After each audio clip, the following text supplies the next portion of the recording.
For years, blood has been spilled for the sake of oil. With oil comes power and glory. Oil assures a nation of economic growth and stability. And so, it has almost always been a trigger of a war. This tale is no different from the rest. Hello there, welcome to Eventful Insights. Today, we're going to delve into the Persian Gulf War. Join me as we venture into the invasion of Kuwait, the involvement of the US, the persevering pursuit of Iran for oil and territory, and the outcome of the war. But before that, how do you perceive George H.W. Bush as a president handling the US involvement in the Persian Gulf War? Share your thoughts in the comment section below. Now we start our story in Kuwait. Kuwait boasted a storied past, intertwined with significant political milestones. Its history traces back to the 18th century when the city of Kuwait was established. Over the years, Kuwait underwent notable political transformations, including gaining independence and weathering the tumultuous Iran-Iraq War. However, its trajectory was dramatically altered by the invasion during the Persian Gulf War. Throughout its history, Kuwait encountered various challenges, notably during the Iran-Iraq War, which tested its resilience and stability. However, the most pivotal moment arrived on August 2, 1990, when Iraq's invasion sought to seize control of Kuwait's abundant oil resources and exploit its strategic position along the Persian Gulf.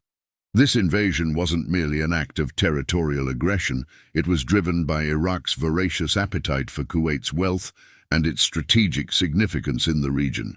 Iraq's incursion into Kuwait was a blatant attempt to assert dominance and reshape the geopolitical landscape of the Persian Gulf, triggering a series of events that would reverberate across the globe and culminate in the Persian Gulf War.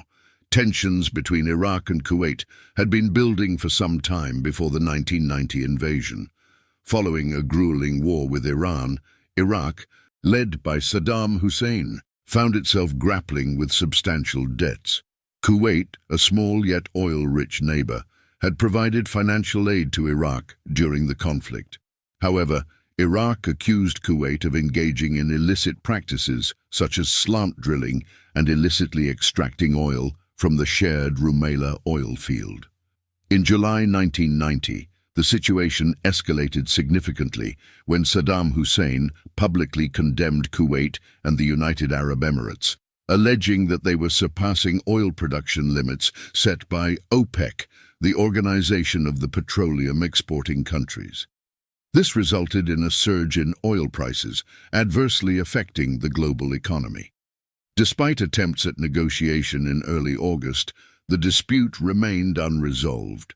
The UAE, particularly Abu Dhabi, was vulnerable due to its substantial oil reserves, making it a potential target for Iraqi aggression, similar to Kuwait. The invasion of Kuwait showed the vulnerability of smaller Gulf states with significant oil wealth, prompting the UAE leadership to actively support the US-led coalition to prevent a similar fate. The war's disruption of oil production and transportation affected global oil prices, potentially harming the UAE's economy, so a swift resolution was in their best interest. The UAE's significant oil reserves also made them a valuable partner in the coalition, enhancing the international response to Iraq through their economic and potential military contributions. Oil has played a significant role in many Middle Eastern conflicts throughout history. In the early 20th century, the discovery of massive oil reserves in the Middle East sparked Western interest in the region. European powers like Britain and France carved up spheres of influence, often through agreements with local rulers to secure access to these resources. This colonial influence laid the groundwork for future conflicts as competition for oil wealth grew. As the Cold War ended in the late 1980s and the Soviet Union fell apart, the United States became the most powerful country in the world. This change in global politics affected the Gulf War because it happened during this time. With the Soviet Union gone, the US had more influence and control over what happened in the world. The Gulf War was a chance for the US to show off its strength and leadership.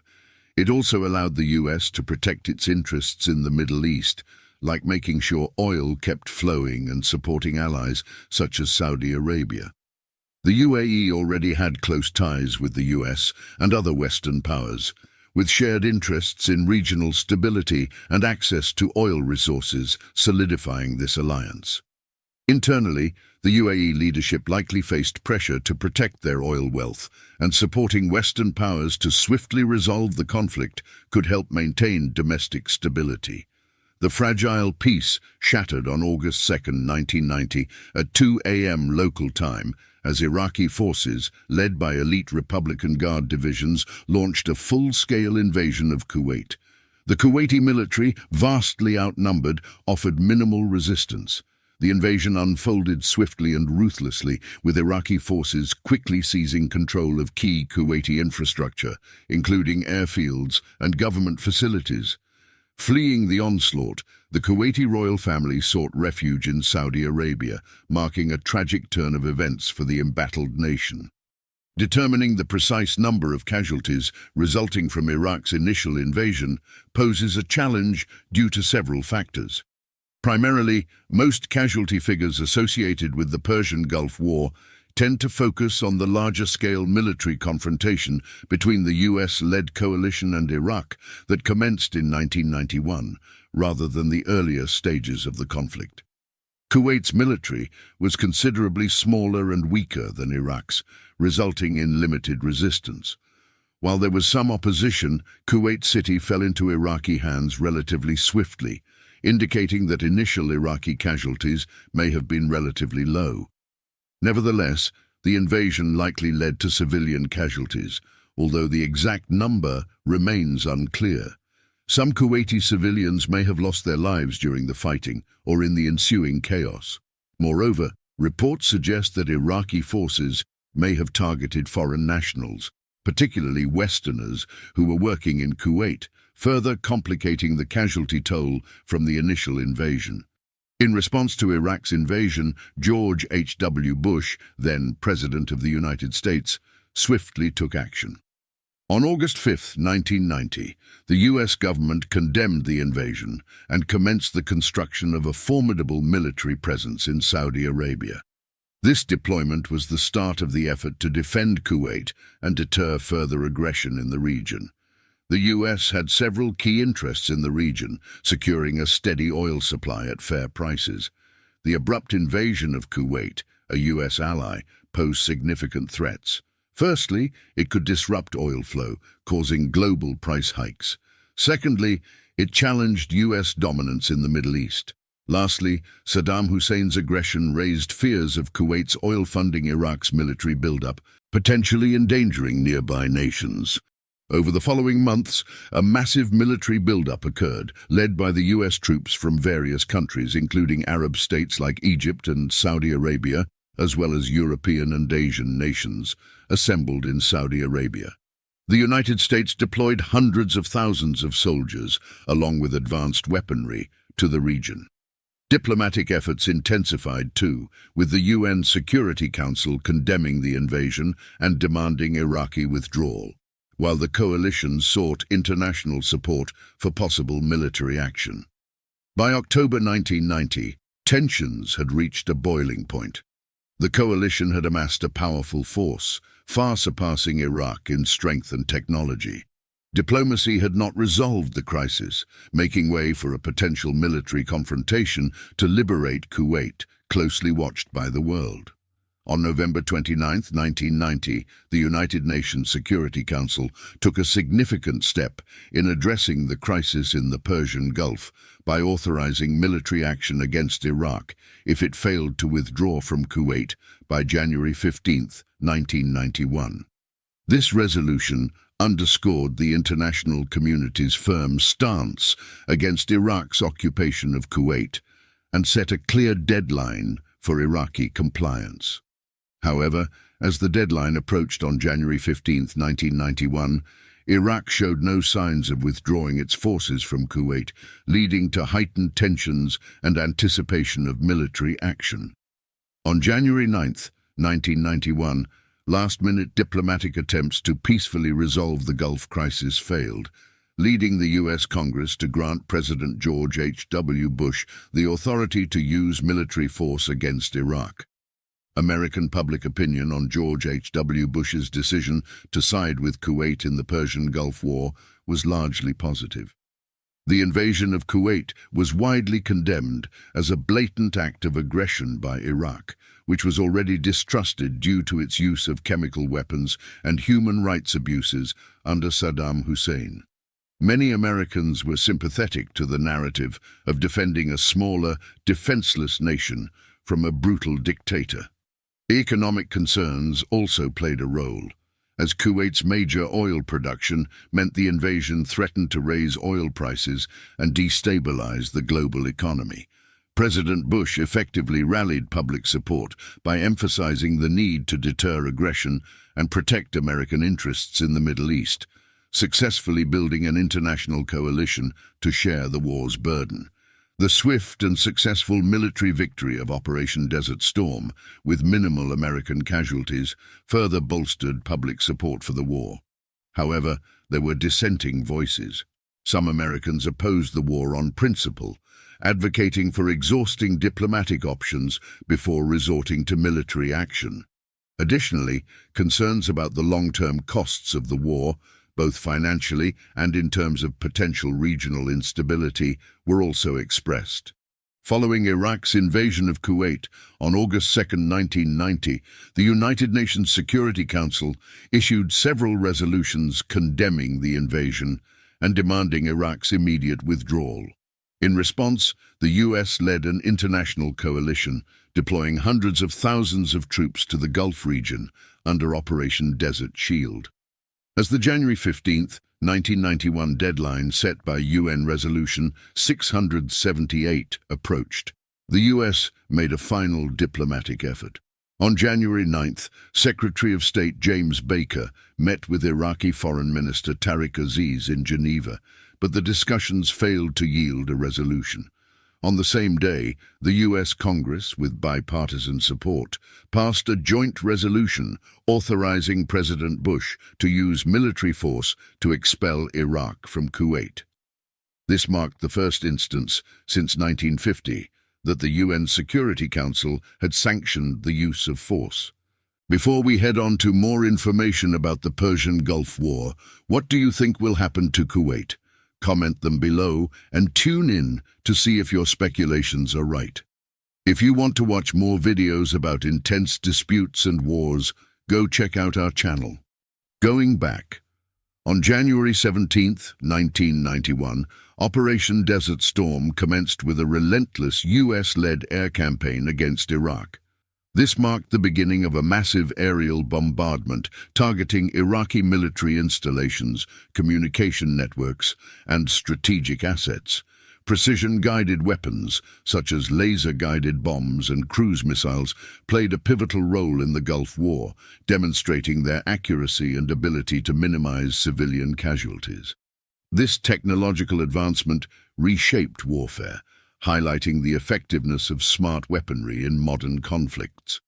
The ground offensive, launched from February 24 to 28, 1991, marked a decisive phase of the conflict.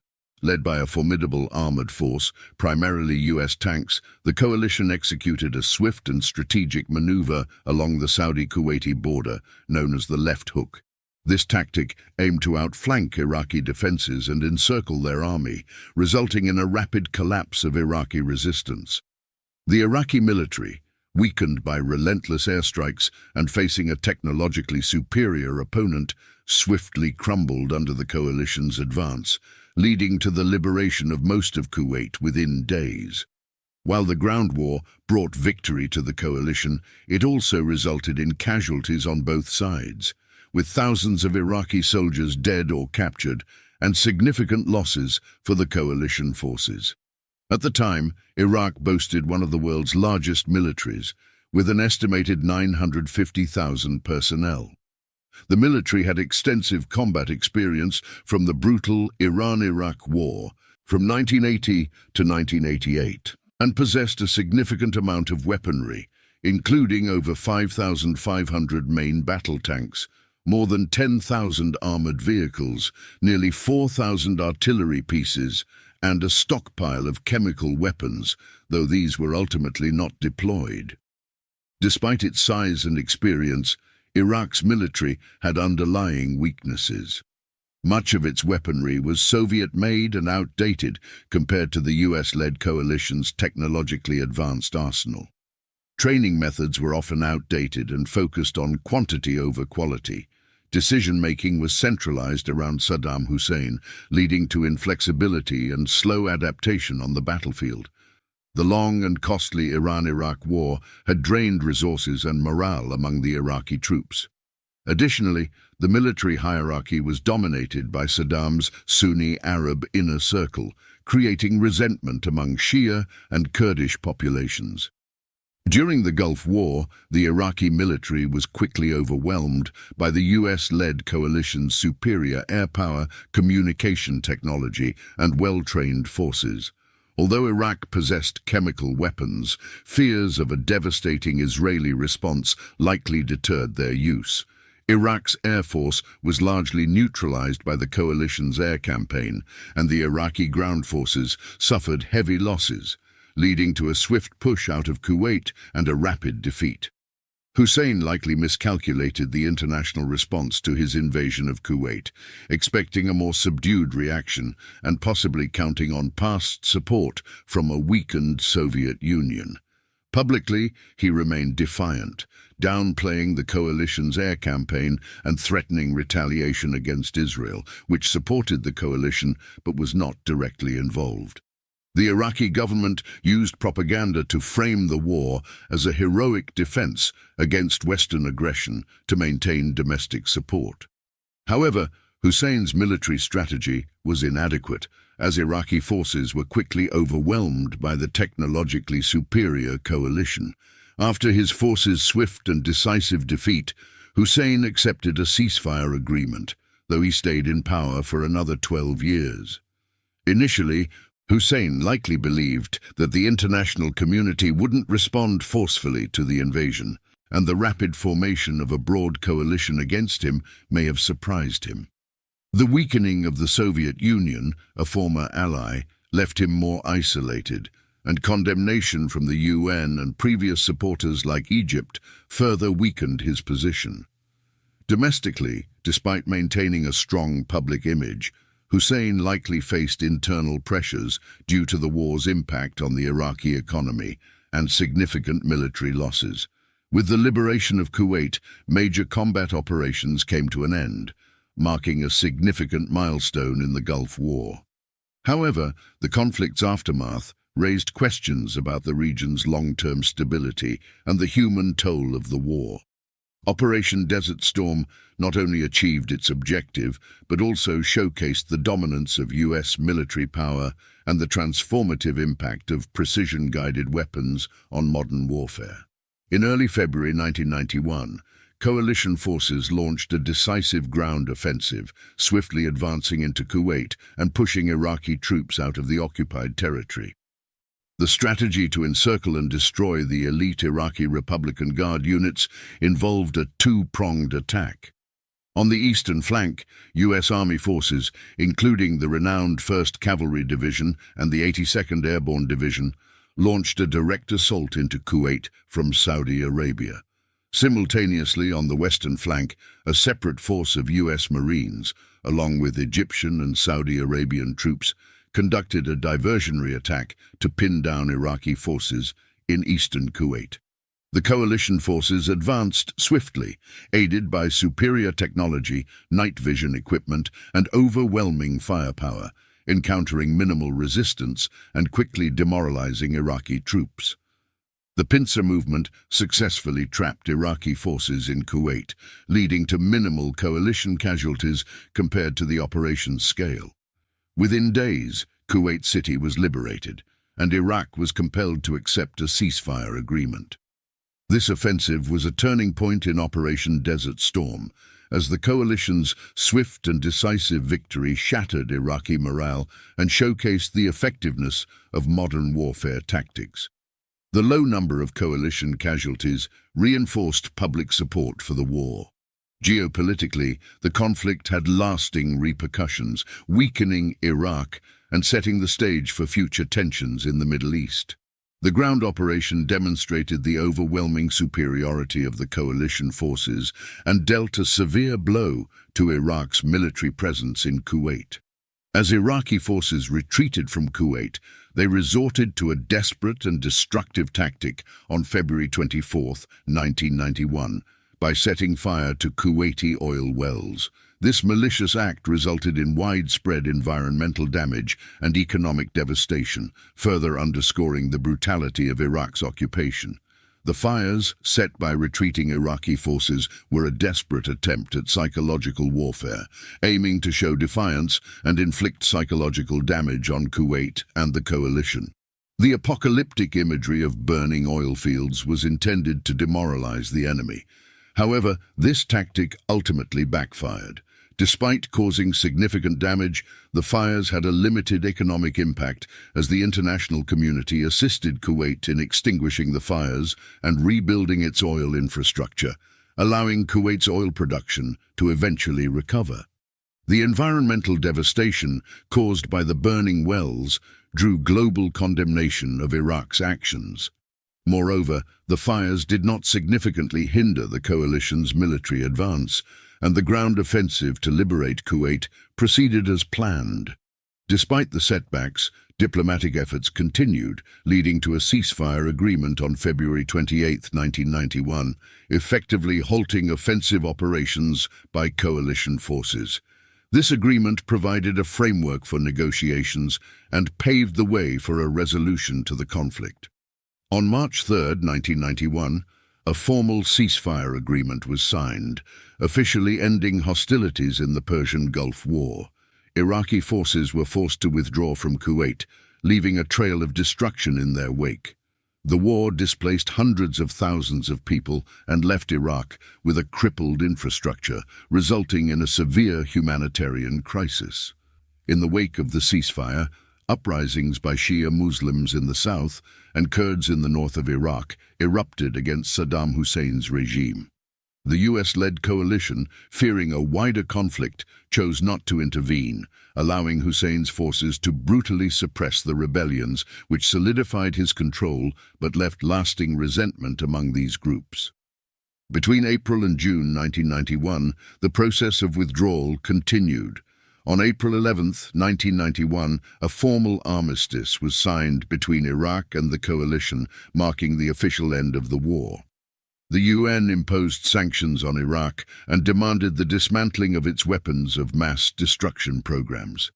Subsequently, the US began withdrawing its ground forces from the region. The legacy of the Persian Gulf War had a profound and lasting impact on the Middle East. It strengthened the US military presence in the region, left Iraq weakened and isolated, and unresolved issues, including the question of weapons of mass destruction, planted the seeds for future conflicts. The Iraqi invasion left Kuwait's economy in ruins, particularly its vital oil industry, which was set ablaze, causing extensive environmental and economic harm. Rebuilding efforts took years as the country grappled with the aftermath. Additionally, the war inflicted deep social and psychological wounds, with many Kuwaitis enduring displacement, violence, and trauma. Restoring a sense of security and normalcy proved to be a daunting task. Consequently, Kuwait heightened its security measures and forged stronger military alliances, notably with the United States, to prevent future aggression. Despite Iraq's devastating defeat, Saddam Hussein managed to remain in power for another 12 years. His regime's survival can be attributed to several factors. Hussein relied heavily on a strong military and security apparatus to maintain control, brutally repressing any dissent or opposition, including the Shia and Kurdish uprisings that followed the war.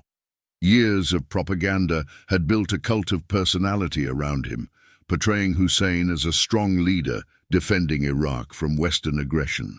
This image helped him retain some domestic support, particularly among Sunni Muslims who dominated the government.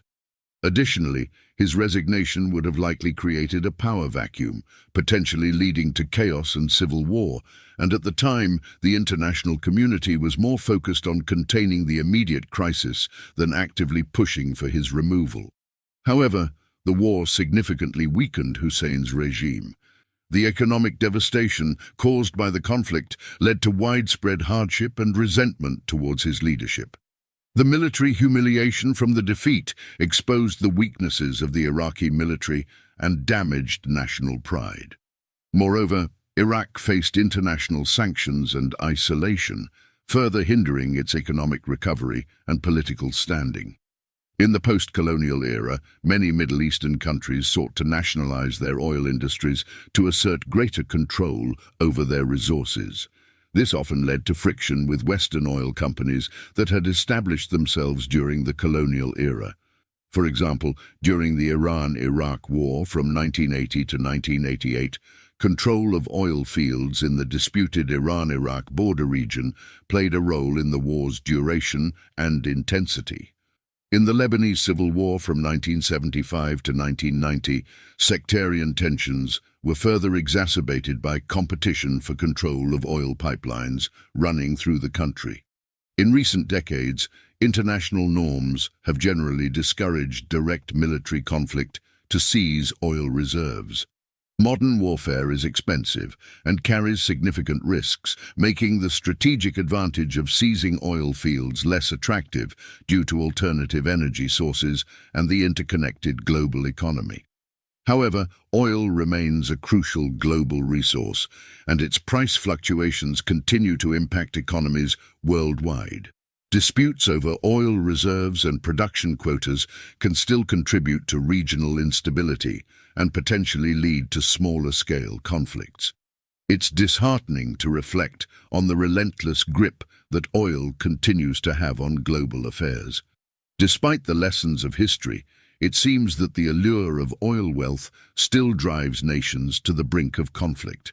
The tragic truth is that, time and again, humanity finds itself embroiled in disputes over this finite resource, with lives lost and futures jeopardized in the pursuit of power and profit. As we look back on the conflicts fueled by oil throughout history, it's tempting to believe that we've learned from our past mistakes. Yet, the cycle persists, with tensions still simmering in oil-rich regions and the specter of violence looming over geopolitical disputes.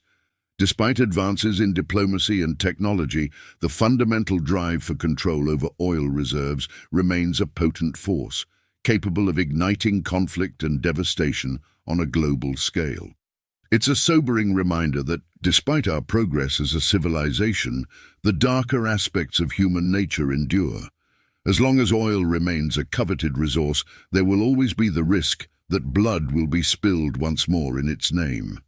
It's a grim reality that serves as a stark call to action for greater cooperation, innovation, and foresight in charting a more sustainable and peaceful future for generations to come. That is all for today's video. Can you recall similar wars where one of the main triggers is the fight for oil? Let me know in the comments section. If you liked this video, give us a thumbs up, subscribe to our channel, and click the notification bell for more updates. Thanks for watching.